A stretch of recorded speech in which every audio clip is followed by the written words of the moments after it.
Guests and board will rise, please, for the Pledge of Allegiance.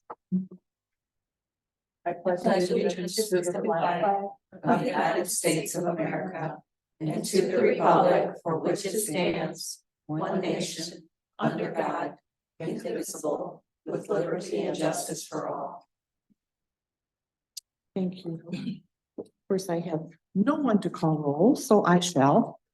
Do you need help with anything? No, that's all right. It should be Dennis, but I got it. Cool. Okay, trustee Mojica. Here. Trustee Cascarella. Present. Trustee Brewer. Present. Trustee Bowman. Here. Treasurer Fedewa. Clerk Clark is present. Supervisor Fletcher. Could I have a motion, please, to excuse our absent members? Second. It's been moved and seconded to excuse Fletcher and Fedewa. All those in favor signify by saying aye. Aye. Opposed, motion carries. We have a very special time tonight. We have a guest with us, Representative Angela Whitmer, who has represented our community for, this is your third term. Yes. With 3 more in the popper. Oh, no. No one ever said that. I said that. So, So thanks for having me today. We are here. We've been presenting tributes to the people that helped during the Michigan State shooting. And I'm going to read the tribute for the Delta Township Fire Department. Let it be known that in grateful recognition of their loyal service on the evening of February 13th, 2023, the Delta Township Fire Department has been selected to receive the highest honor and admiration. On this occasion, it is most appropriate to offer this expression of the value that we will all place on the work that the Delta Township Fire Department has taken on and handled so well in seeking to protect and defend the students, faculty, and staff of Michigan State University. Through their dedicated efforts, the Delta Township Fire Department has clearly put into action the highest standards of citizenship and unselfishness. This concern for others is most obvious in the often heroic battles of fighting fires and trying to prevent the loss of life. These days, however, working as a firefighter requires even more than courage and determination. Indeed, with the changes in equipment and the hazards of toxic materials, dedicated firefighters like Delta Township must also put in plenty of extra time to learn and prepare long before an alarm sounds. The following tribute demonstrates Eaton County's appreciation for all that the Delta Township Fire Department has endured and contributed on February 13th. The quality of a fire department has a significant impact on any community, whether the department is a volunteer unit relying on neighbors or highly sophisticated urban department. We all rely on people like the Delta Township Fire Department for the safety of our homes, businesses, and the lives of those we love.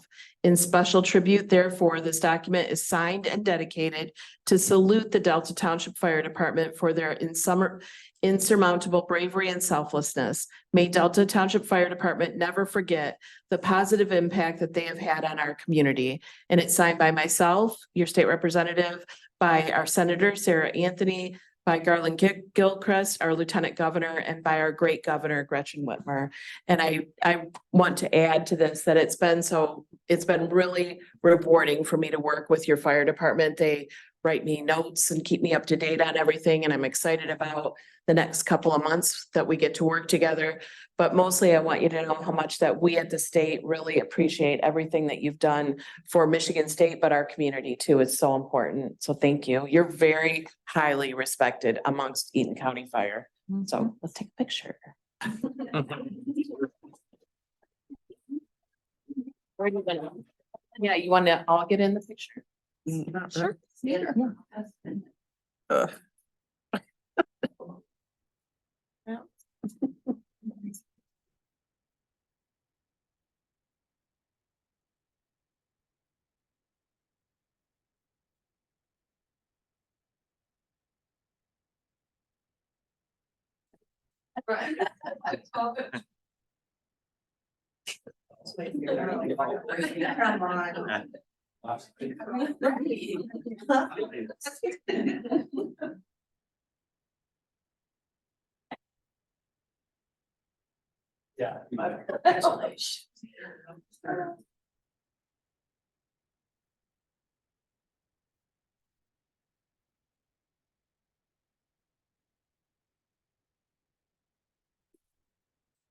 Okay.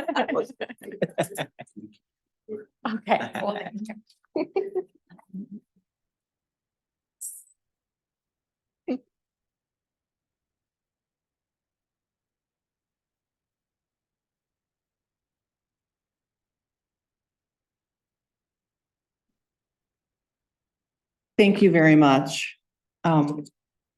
We are very fortunate to have such a highly trained and effective and admired and respected fire department. So my hat's off to you all and thank you, Representative, for acknowledging that. Pardon me? Thank you. So, you have before you the agenda and we have a purple sheet. So if someone could, Go ahead. I move to approve the agenda with purple sheet. As is there presented this evening. support? Support. It's been moved and seconded to approve the agenda as amended. All those in favor signify by saying aye. Aye. Opposed, motion carries. Is anyone here for public comment? Seeing none, the consent agenda is before you also, and I entertain a motion. I move Andrea, to approve the consent agenda as presented. support. It's been moved and seconded to support the consent agenda, approve the consent agenda as presented. And that requires a roll call vote. So trustee Cascarilla, Yes. trustee Brewer, Yes. trustee Bowen, Yes. trustee Mohica, Yes. treasurer Fedowa, clerk Clark, yes, supervisor Fletcher, motion carries. Thank you very much. I think that takes us to Brian. No, new business first. I was gonna skip a couple things. Put me in charge and we're saying. Okay, you have mine. Sorry, I was not planning on this. Can you tell? Doing fabulous. You are.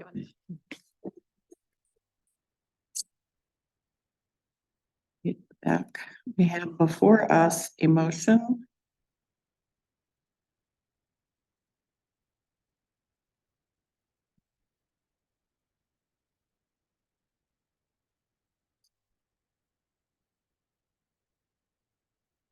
Make the motion.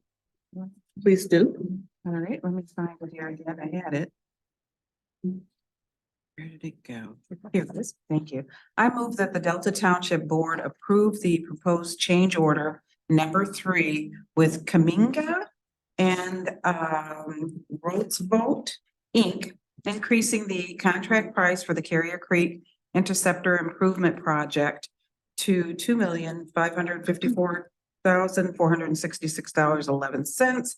I further move that the township manager be authorized and directed to execute the change orders on behalf of the township. Support. It's been moved and seconded, and I'll have Rick walk us through this, please. Thank you. Thank you, Madam Clerk and board members. I have with me Tetra Tech, our consultants, Andy Hayes and Shelby Burns. I'm sorry for the late purple shirt sheet and kind of rushed through. We were in negotiations with these clear up through 2 o'clock today. So we were working through the weekend. The first change order number 3 is we encountered a lot of really poor soils. The more we dig, the more poor soils we find. We did drill logs and muck probes, and we get 6 or 8 feet outside those sample points, and the soils just continue to change and get worse. It turned into pretty much like a toothpaste down in the ground. So change order 3 is a purchase of materials only. The helical piers, and what they look like is like a barber pole with a piece of steel with auger mechanism on it. And they actually use a piece of equipment that puts them into the ground under torque. And when they get so much resistance torques, they know they have it set to where it'll hold and support our infrastructure. From the helical piers, there's 2 per set. So they'll screw 2 helical piers in.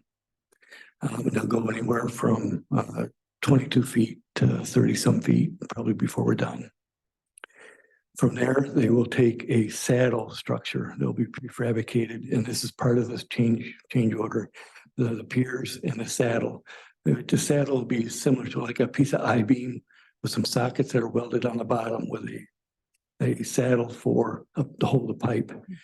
And they'll put these on both ends of the pipe. So there's 2 piers per set, but then there's 2 sets per piece of pipe. And then also the manhole structures we're encountering where we need to support them on helical piers. So this change order, as I said, is just for the materials. Since it's 3.5 weeks out, we needed to get these moving and getting them on order.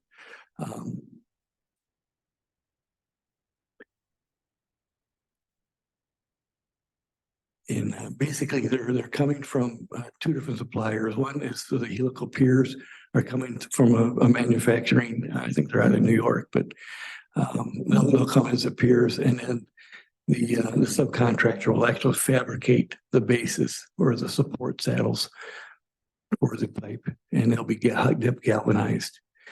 So once they get on site, they can continue to work. From there, I'll open for the floor for any questions. Andrea? Yeah, Rick, just a question. I know the state grant for the project, the battery plant project, covers this. Do you have a rough assessment of where we're at? We had, the 33 million kind of allocated for this. Where are we at? And I know we have the 2 change orders. How do they where do they leave us? What standing are we in balance with the remainder, with those funds? I can't do it for the I was dollar, gonna say, but is that a Courtney question Oh. or? yeah. but- So, sorry. One of the projects that we had on that list was a lining of Carrier Creek, and after cost estimating, we realized we could not do it because it wouldn't fit within the budget. So that was about $2 million for that. So that freed up space to be able to cover this cost. Okay. So we're technically still under, barring additional dramatic occurrences. Okay, thank you. I appreciate that. Fonda? Thank you, Mary. The equipment that we're getting, is that equipment we will keep, or is that for the contractor to use? That we'll keep that. That is actually going to be inserted into the ground. So it will remain there? Yep. And so this pipe supports to hold our pipe in proper grade elevation within the ground. So we're actually going to place them in the ground. Okay, okay. And as you haven't started this work yet, have you? Or you started it, but now you need to go deeper or? Well, of the 1,250 feet, we have about half of it done. We have from the creek to the south. We did need some additional piers to continue that. And then this is going to go from about the midpoint of the creek to the north. And that's about where we're at right now. So we're about halfway through the project. Okay, that's what I want to know. Thank you. So Rick, the whole project was 1,250 feet. That piece that we're working on is 1,250 or just what's left? The whole The whole thing was project, 1,250? yeah. Okay, I couldn't remember. Yeah. Did you have a question, Beth? Not a question, just wanted to say that as frustrating as this probably is for all of you with the soil quality and everything, it just goes to show that all of this needed to be done to be able to ensure that that sewer line was safe and that it didn't continue to degrade. And I'm pleased that we are doing this because this is going to be quality work that's going to last. And so thank you all. And we feel your frustration and we appreciate you dealing with it. Thank you. He has had frustration then. Any other questions for Rick? So we have before us a motion by trustee Brewer with support by trustee Bowen to approve change order 3. All those in favor signify by saying aye. Aye. Opposed? And Brian, are you comfortable not, even though we're spending money, are you comfortable not doing, we'll approve it when we approve the bills? We don't have to do a budget change order, correct? Thank you. And then Rick, do you want to go right into change order 4, the purple sheet? Yes, ma'am. Thank you. Change order 4 is all the additional work it's going to take to put these piers in. So again, the pier, the change order 3 was just for the pier material only. Again, to keep the project moving forward. Change order 4, it covers the actual pipe installation by the contractor. It also has a component that the subcontractor to screw those helical piers and set them into the ground and fabricate the saddles. Not saddle, just to place the saddles. It also has a bypass component. We're going to have to bypass the normal sanitary sewer while they're in this section of the project. So it has, again, the installation, the bypass pumping, and it also has a component for the dewatering. Whenever you dig in a very wet area, you have to put in what they call, well, I call them tally wells. Sometimes they call them Kelly wells. They got about 4 or 5 different names. Depends on, locality. But before they start digging, they actually drill a hole and put a casing in. These casings are about anywhere from 20 to 35 feet deep each, somewhere less than 40 feet. And they put a well in there and they actually dewater the ground before they put the shovel in the ground to help dry it out. Because otherwise, as soon as you start digging a trench, and again, this is within the wetland in a very adverse area along the creek bed and low-lying area. So once they start digging, it all turns to mush and the water just collapses everything. So the dewatering is integral, very, very important step. Usually a couple of weeks before they start digging, they'll insert these wells and get those soil conditions to help dewater some of it. So it's still going to be wet, it's still going to be mushy, it's still going to be poor soils, but allows them to actually be able to dig within a safe trench area. So as I said, the installation of the pipe, the labor to do that for the contractor, all the dewatering, the bypass pumping, this is what component change order 4 is. So Rick, 2 questions. What do we do with that water? Are we pumping it into the creek? Correct. Yeah, it is, we had to have a soil erosion permit. And it falls under that program. Do we do, usually groundwater doesn't need dewatering. If it does, or not dewatering, filtration, they'll possibly put it in a bag, but it does get piped directly into the Carrier Creek. Okay. And then, I'm forced to ask.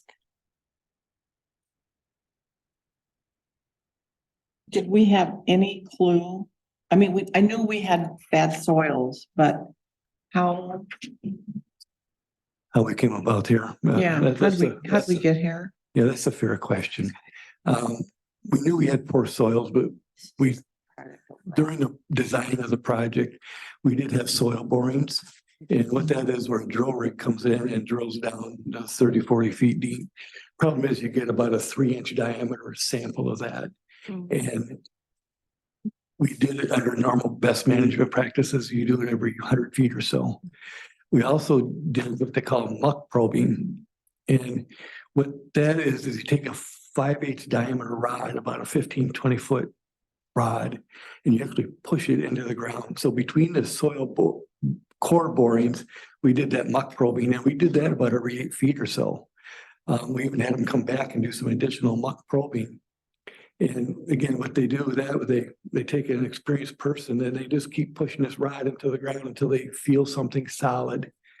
And so doing all that, we designed around that. So we figured where we knew we had poor soils, we put on piers, and where we thought we had good ground, we designed for an over dig and then backfill proper soil, underbedding. What we found is where we did a core bore within 6 or 8 feet the soil change. And you'd almost have to do borings every 6 or 8 feet to get, and the biggest problem with this is in a wetland. It's again, you have the soil erosion permit through the county, which is their county drain system. So we have to do all the permitting and all the protocol to follow that. And then we also had to follow the EGLE regulated wetland rules. And what that does is it forces you to do the habitat for the Indiana bat. We also had to do a mussel along the Carrier Creek study. And the biggest component of this is in that regulated wetland, the top foot or so of soil we have to remove, set aside, do our installation, and then we have to take that same topsoil and put back how we got it. So, you know, it would be wonderful to go in there and just start digging and see what we have and do exploratory. But with those regulations and that protocol, you really can't do that. We do soil borings and muck bromines and hope we get it right. Unfortunately, we couldn't have picked better soil to put a core hole through and have it show, you know, good soils. And then, I mean, if we would have been 6 or 8 feet one way or the other, we probably would have got it right. But you know, that's why I don't gamble. And I'm gonna ask you, I hope that the additional land that we purchased to do this project was of benefit. It most definitely is. Yeah, that's really made it possible. So. Okay. Fonda. Do you foresee any challenges with the change in weather coming up to be able to complete it? I know I think it's to be determined on the revised completion date. Correct. Yeah, the weather, you know, there's certain unknowns. When you rebid a project, you don't know what's underground and how it's going to go and how many feet you're going to be able to get in per day. We kind of have that dialed in, but the weather is going to be risk we need to work around. As we go into the winter. Yes, we're hoping to get ahead of that because we also have, you know, roadscapes, hardscapes to go back in place. It seems like, you know, we tried to gear this around the dry season. And this year was complete inverse. I mean, June was gorgeous, dry weather. As soon as they put the shovel to the ground in July, it started raining. Right. And so weather that's why we have that clause in the end of this change order 4 is because the weather is a concern. Will you pause it if it's too, you know, the weather is too inclement? Will you pause it for the spring, or do you just sort of keep going or play it by ear along the way? Once we start digging in this section, we're going to be bypassing. So we're going to really try to push forward. You know, if I had a crystal ball and would say that it's going to rain for so many days straight, we won't know that. But ultimately, if it does really go south and it rains for 3-4 weeks in a row, Or 5 snows. weeks, we'd have to do something. But we're really going to try and push forward to get this done in the 30 days. Well, thank you to all of you for this. This is good work and a very challenging project. Thank you. Beth. I'd like to make the motion. I move that the Delta Township Board approve the proposed change order number 4 with Kaminga and Roosevelt Incorporated, increasing the contract price for the Carrier Creek Interceptor Improvements Project not to exceed $3,117,035.11. I further move that the township manager be authorized and directed to execute the change order on behalf of the township. Before we do that, Brian, did you have anything you wanted to add about the project? Rick was pretty inclusive. I think Rick covered everything very well. Thank you. All those in favor of approving change order 4, signify by saying aye. Opposed, motion carries. Thank you. Thank you, Rick. Thank you. And Brian, you are up. Thank you, Madam Chair and board members. I will take the opportunity to comment on the project though, and just assure the board that, and I appreciate trustee Bowen's comments. It is a frustration for staff, but you can rest assured, I know Rick worries about it. I'm very proud of our really professional staff we have with utilities and our engineering department, and really seeking to find every solution possible and managing a lot of large projects right now. And as you remember, the $33 million in infrastructure projects that we put together was on a very short timeline. So without the benefit of a lot of studies, and they've really done spectacular. So this is a bit of an obstacle, but this is a pipe that was put in decades ago and through a creek bed. And so there are a lot of things to work around, and overall, I don't think it's a catastrophic thing. So we do really appreciate your support and understanding of these critical infrastructure projects. Speaking of critical infrastructure projects, we are getting very close to starting on the sheriff's substation. We have a meeting this week to tie up kind of loose ends. It is out to bid right now. There's work being done at the old Case Credit Union to finalize that for the temporary location. So we'll be getting a moving schedule here soon, and opening bids on that project in the near future here. We did have a kickoff meeting for the West Willow Force Main.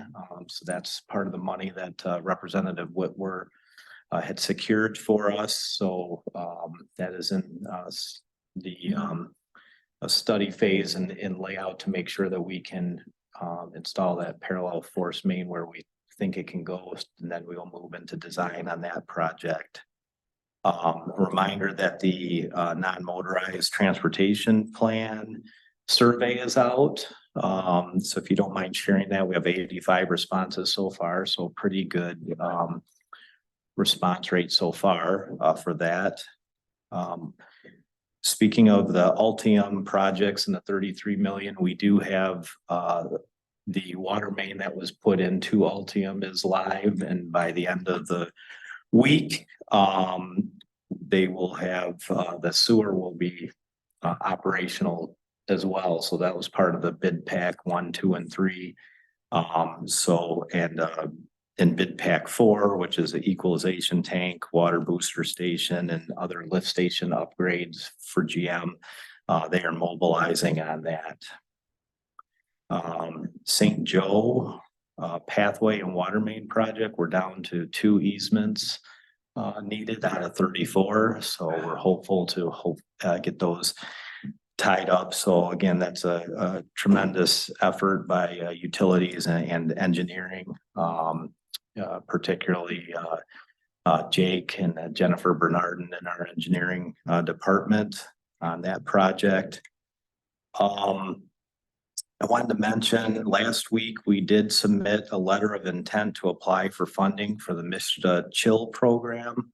So that's a homeowner rehab program. So that's a community development block grant housing improvement for local living standards. I don't know, I don't have the full acronym here, but it's the Mr. Chill program. So we will find out here soon if we are selected to submit a full application. So we did develop a partnership with the Capital Area Housing Partnership. That would be an administrator on that, because we do not have necessarily the expertise that they have in terms of administering that, and we would handle a lot of the marketing and that type of thing. But that program would is up to $500,000 to local communities for grants for emergency repairs, things like roof, furnaces, windows, those types of things.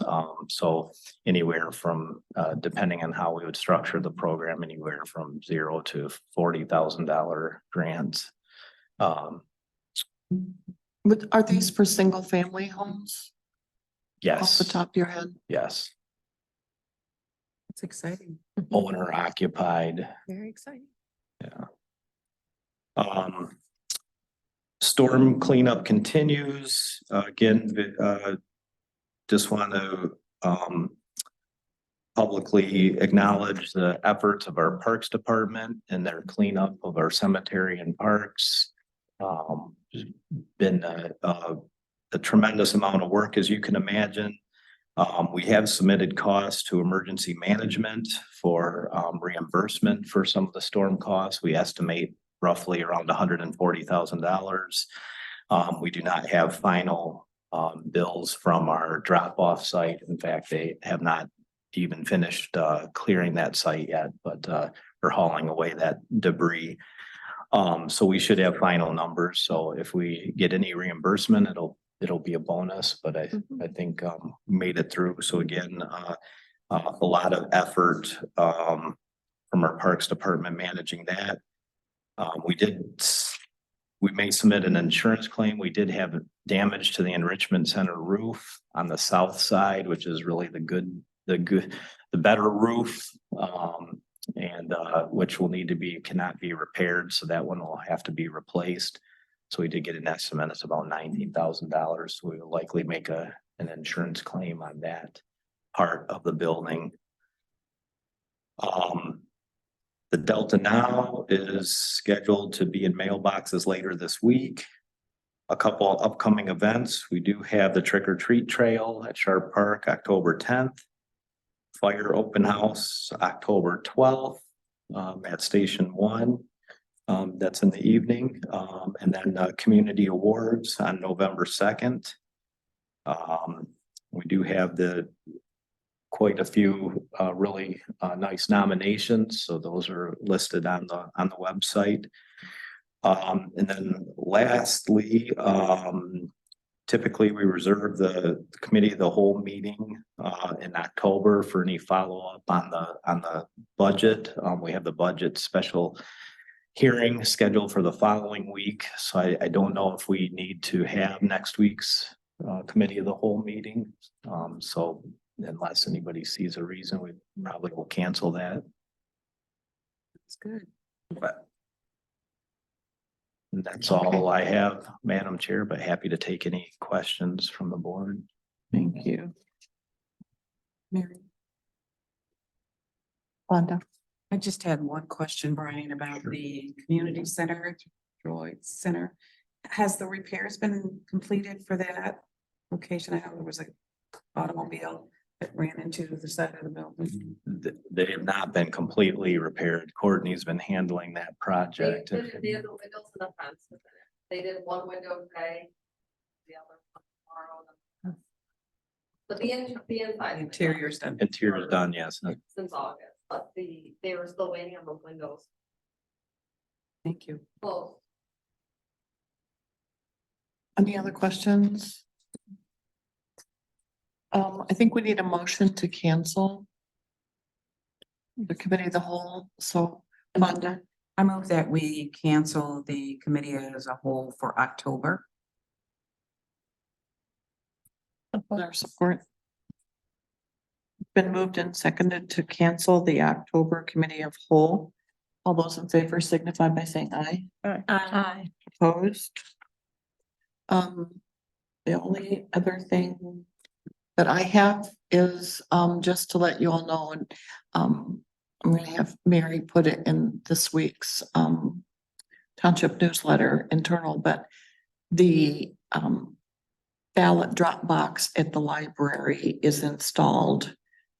It's not the box that, they picked, but it's the box that I received.